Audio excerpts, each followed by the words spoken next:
Hi, I'm Roy, and this survey is something that we did for the Chinese, on the Chinese diaspora community in Malaysia and New Zealand. Oops, here's the button. Okay, this study hasn't been published yet. We are aiming to publish it in February next year, so we are sharing the results with you because it might be interesting. The researchers are Roy, Eric, and Cecile. Who's at the back, I think. Thank you to the team who's doing this. So the purpose of the survey is to try to identify the characteristics, factors, and local context as to why Chinese diaspora communities are susceptible to CCP propaganda. So the questions that we asked were broadly categorized into the 5 categories to understand what kind of agreement they have to the propaganda, the kind of media habits they have, their attitudes towards government democracy and society, some psychological characteristics, as well as their demographics. The methodology, we conducted the survey by phone in Malaysia and online in New Zealand. Phone in Malaysia because the older population tend to still be not online. In New Zealand, we found that the majority, over 50–60% were still are online. So that's okay, based on what the survey company advised. We had 1,000 respondents in both countries with 500 Chinese and 500 non-Chinese. We wanted 500 Chinese so that we could do more granular analysis on the Chinese population. For the non-Chinese population, we aim to try to be representative in terms of the demographics. We also looked at past research, including one done by Lau Institute on the Chinese community in Australia. We engaged consultants from Malaysia, New Zealand, 2 Chinese experts, as well as one on psychology to help us review the questions. And the survey was conducted from June to August this year.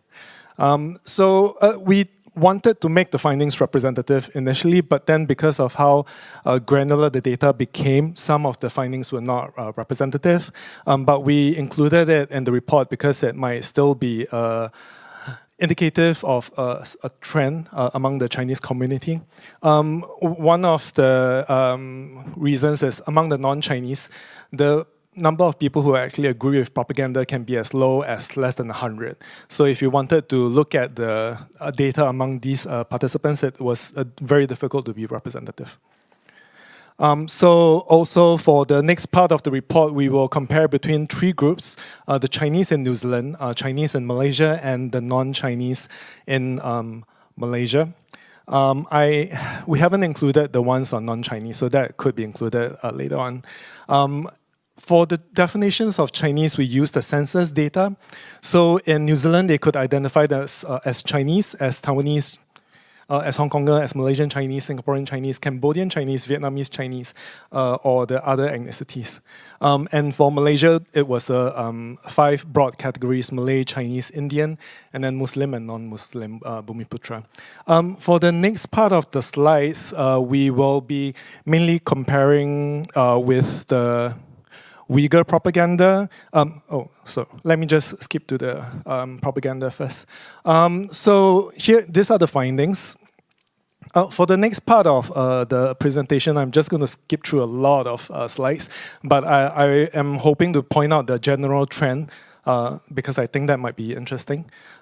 So for opinion of China among the respondents in New Zealand, the Chinese tend to have a most favorable opinion of China, and the non-Chinese have the least favorable attitudes. For opinion of the US, however, the Chinese do not have the least favorable attitude. In fact, among the Chinese in New Zealand, they actually have the 2nd highest favorable attitudes. That was quite interesting. Among the Chinese in Malaysia, Chinese have the most favorable attitude of China, but they do not actually have the least favorable attitude of the US. The Malays actually have a higher level of unfavorability. And if we looked at the 4 broad pieces of propaganda that we asked about the propaganda on whether Taiwan is part of China. We saw that in New Zealand, the Chinese and Malaysian Chinese have the highest level of agreement. when we asked about whether US, NATO, and Ukraine are responsible for the situation in Ukraine, again, we saw that it was the Malaysians and the Malaysian Chinese and the Chinese. And when we asked about COVID-19, whether it came from a lab leak in the US, again, it was the Chinese and Malaysian Chinese. And in terms of agreement with whether the Uyghurs are benefiting in Xinjiang, again, we saw that the Chinese and Malaysian Chinese are the ones with the higher agreement. Though, again, do note that the Malaysian Chinese sample size is quite small here. Yeah.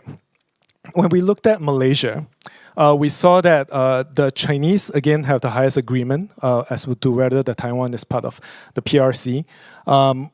But when it comes to whether US, NATO, and Ukraine are responsible for the situation in Ukraine, US, NATO, and the Chinese were not the highest. Though when you look at US on its own, the Chinese would still come out the highest. And then in terms of COVID-19 propaganda, Chinese again had the highest level of agreement, and so do they have the highest level of agreement for the Uyghur propaganda? The thing about the broad general trend is that the people who agree with the Taiwan and the Ukraine propaganda are relatively a much higher proportion than those who agree with COVID-19 and Uyghur. You also see that there is a huge proportion who tend not to want to give an answer. So it is a bit more apparent in Malaysia, I think. Could be due to the discomfort of answering the question. So for the next set of questions, we are mainly going to compare with the propaganda on the Uyghur propaganda. This is mainly frequency tables. We did not. We wanted to choose a specific propaganda to analyze because otherwise there will be too many frequency tables to analyze. The Uyghur propaganda was chosen because it was relatively neutral. If we wanted to ask the question on whether Taiwan is part of the PRC, then there might be identity issues for the Chinese respondents in these countries. And when it comes to whether the propaganda on Ukraine and Uyghur, Ukraine and COVID-19, there's also the narrative of the US, so it might also complicate the propaganda a bit. So we decided to look at the Uyghur propaganda, though we did do correlations on the data, so we did see some interesting findings as well. Okay. So in terms of media use, the next set of slides will go into the media use, their attitudes towards government and democracy, and then some of their identity, and then the demographics. So in terms of media habits, what we generally know is that if people use WeChat or Chinese social media, they might tend to agree with propaganda, and that was what we saw among the Chinese in New Zealand, and this was our hypothesis. But then when we looked at the Chinese and Malaysia, those who tend to use television, print media, and radio, those who use mainstream media more, tend to agree with propaganda a bit more than the other platforms. And the media use and media trust slides are, the trend is quite similar.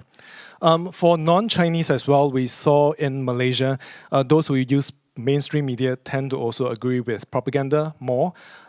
So this was actually quite different from our hypothesis where we thought that people who use Chinese social media or Chinese media tend to agree with propaganda. It seems to suggest that for people, the tendency to use the local media, the local prevailing media is what would have a higher correlation with the kind of propaganda, their agreement with propaganda. So we also asked people about the kind of language media they use. We realized that among Chinese and New Zealand, those who use Chinese media based in New Zealand have a much higher level of agreement with propaganda, and also those who use English and Chinese media in China.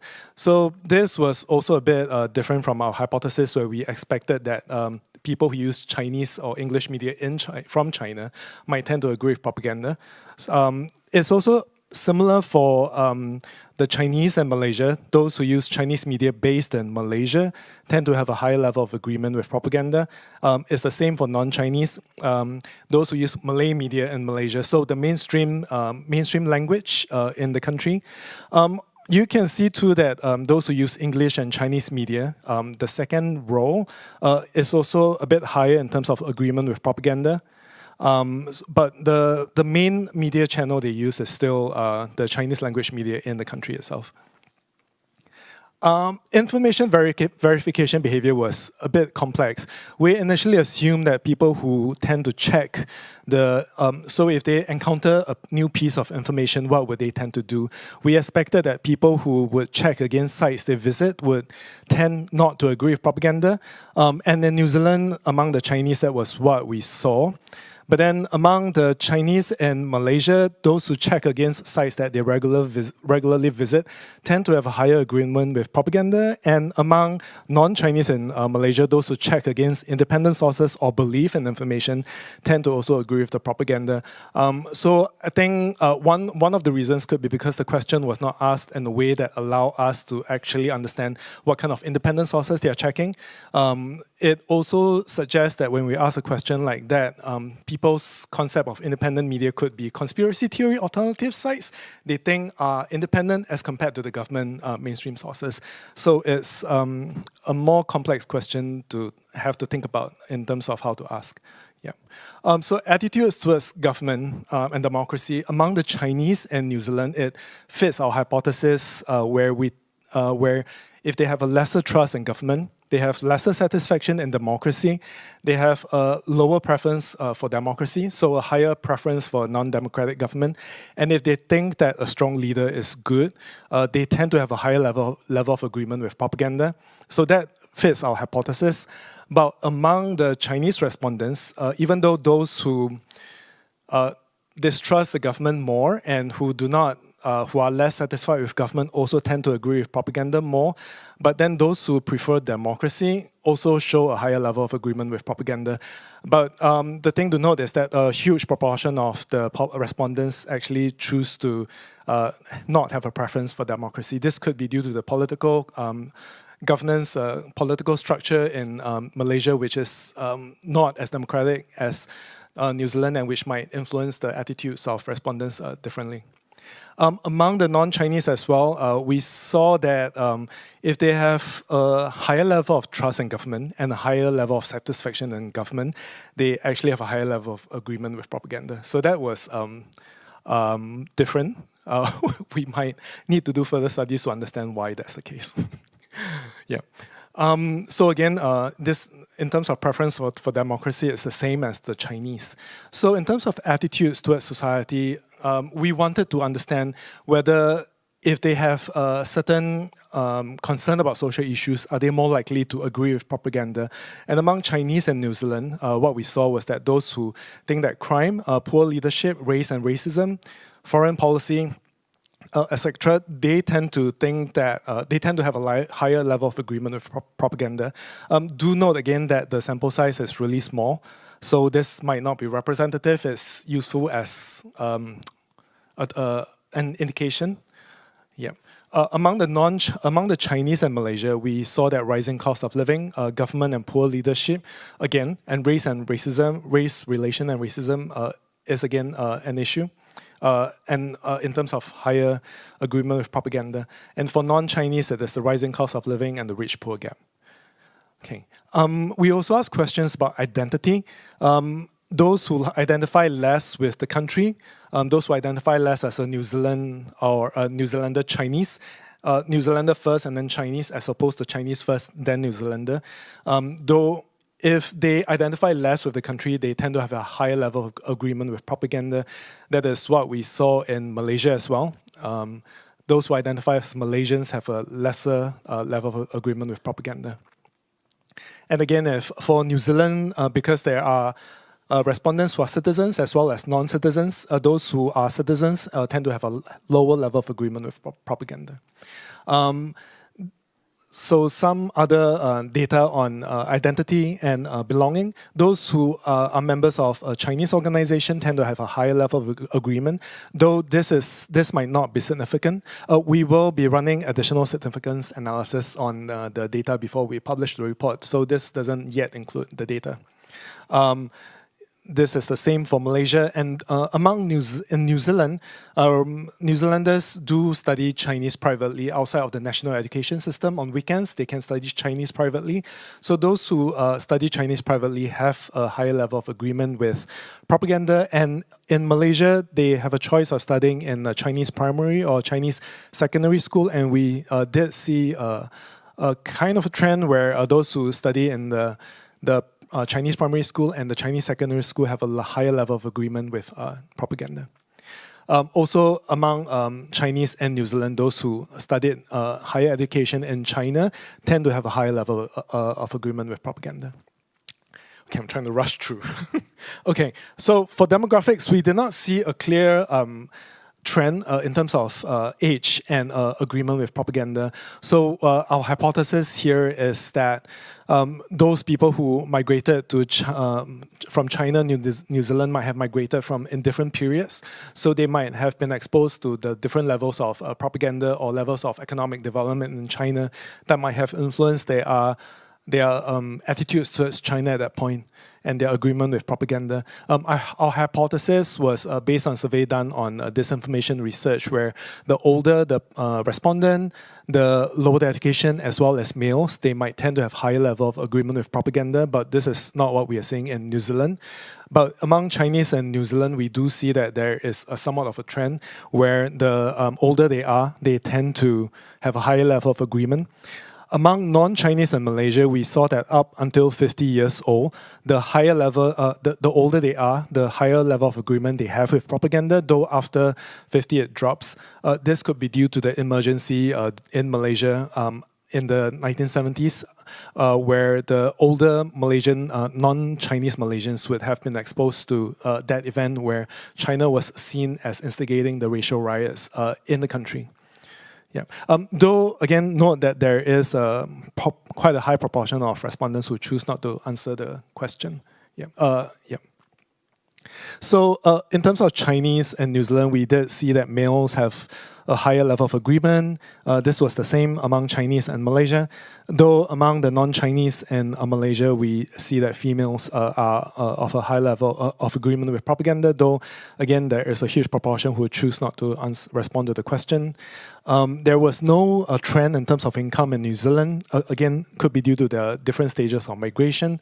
But for Chinese and Malaysia, the higher income they are, the less they are likely to agree with propaganda, though we do not see a trend in terms of whether they are more likely to agree with propaganda.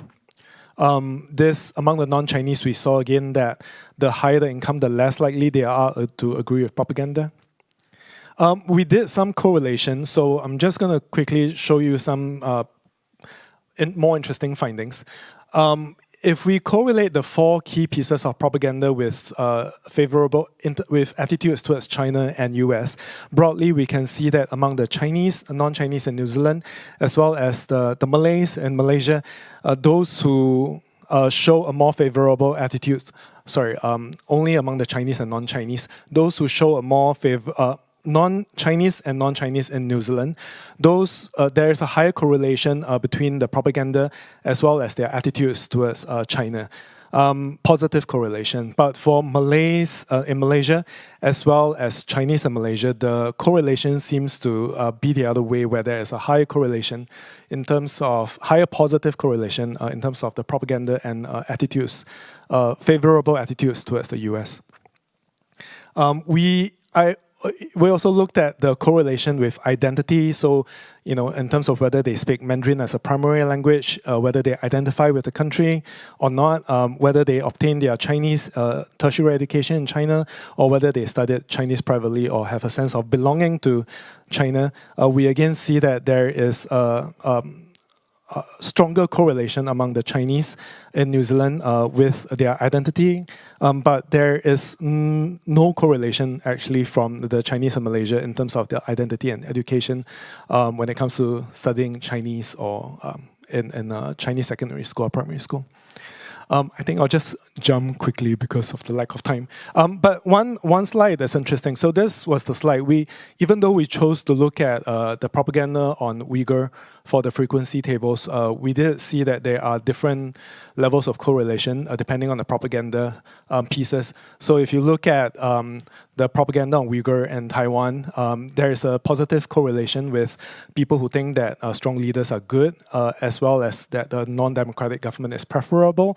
But then when it comes to the COVID-19 propaganda, there is a negative correlation with their satisfaction with the country's democracy, whether the government is fair, and their trust in government. So if they think that the government is fair, it's not fair, and they think they have lesser trust in government, there is a negative correlation with their agreement with the COVID-19 propaganda.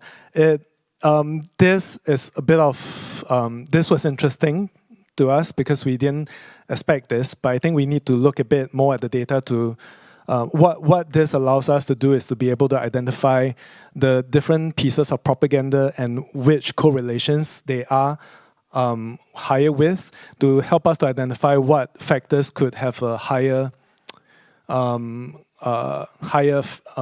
effect or influence in terms of the propaganda. I'll just jump quickly through. The key findings was what I had talked about how it's not just about Chinese social media, it also depends on the kind of media platforms that are used in the country. Living in a freer or less free democracy might actually influence people's attitudes towards propaganda. Issues of local concern is something we need to take note about, and each country have very specific issues of concern that this survey might need to be replicated in different countries to try to get a better understanding. Identity plays a higher role among the Chinese in New Zealand than those in Malaysia, and in terms of the demographics, we did not see a pattern because in New Zealand, it could be because of the different waves of immigration, but then among the Chinese and Malaysia, it could be a more homogeneous Chinese society. And yeah. The limitations, again, is that the data might not be representative. In fact, some of the data is too small to be representative. And when we talk about propaganda, we are talking about the kind of propaganda that the CCP spreads. But then our consultants also pointed out that the propaganda that is being spread is also being spread by other sources, by US, by Trump. So their effect, we have to take into account these effects that the survey is not able to take into account, and we are not able to, we will need to do a narrative analysis and to do qualitative interviews with the respondents to understand how the propaganda actually affects them so that we can have a better idea of how much of a role Chinese propaganda, how China spreads the propaganda has an effect on them, or whether it's a dual direction. Okay, that's all. If you have any questions, sorry.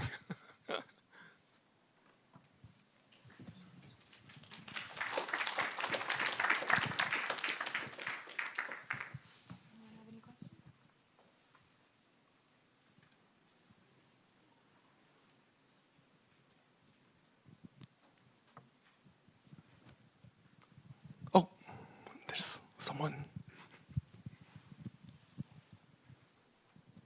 This is maybe just a super basic question, but how do you define propaganda versus any other kind of, information that the Chinese state or any other state is kind of putting out there? That is a good question. When we looked at propaganda, we were mainly trying to look at the key propaganda that was being spread at that time. So we looked at the kind of digital investigations that the team has done to try to identify some of the key ones. So initially we wanted to include the propaganda on Hong Kong, but we didn't because at that time during the survey, when the survey was conducted, the propaganda has kind of died down.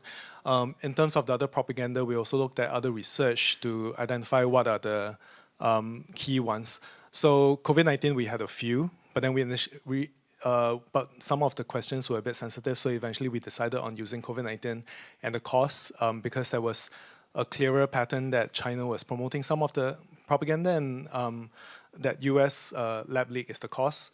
So that was a bit more distinct. But in terms of the actual definitions, there was no clear definition at that point.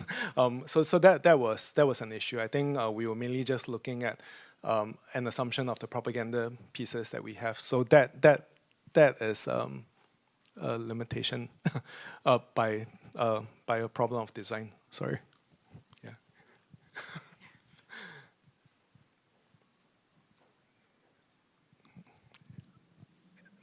Does anyone else has any questions?